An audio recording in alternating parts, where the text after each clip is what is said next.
Le classique de ma jeunesse, c'est Paroles de Jacques Prévert. C'est un recueil de poèmes et de jeux sur la langue. Et en ce moment, je vous conseille particulièrement le poème Barbara. Mon classique préféré, c'est beaucoup de Stefan Zweig, mais du coup j'ai choisi La Pitié dangereuse, où c'est un officier, un jeune officier qui, dans une bonne famille, invite une jeune fille à danser. Elle est paralysée, donc la grosse bourde, et après il va tout faire pour rattraper. Mais le titre, c'est La Pitié dangereuse. Je vous laisse découvrir. Le classique qui m'est tombé des mains, je ne dirais pas que c'est tout Balzac, mais plusieurs de Balzac.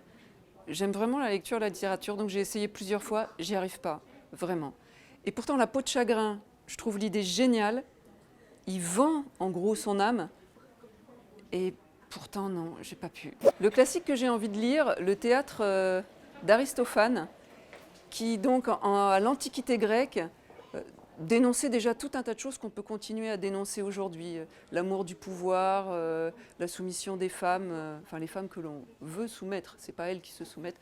Voilà, je pense que c'est un auteur très très très contemporain. Voilà, donc un jour je lirai tout Aristophane. Le classique de demain, alors celui que je n'ai pas envie de voir devenir le classique de demain, La Route de Cormac McCarthy, parce que c'est une vision de fin du monde, un homme et son fils qui errent après, on ne sait pas, une catastrophe nucléaire, une guerre, on ne sait pas trop, mais ce qui est sûr, c'est qu'on voit leur errance et leur survie, et c'est terrible, et les moments présents m'ont fait penser à celui-là, mais j'ai envie que ça soit Anima de Wajdi Mouawad, qui quand même nous porte un peu plus vers la lumière.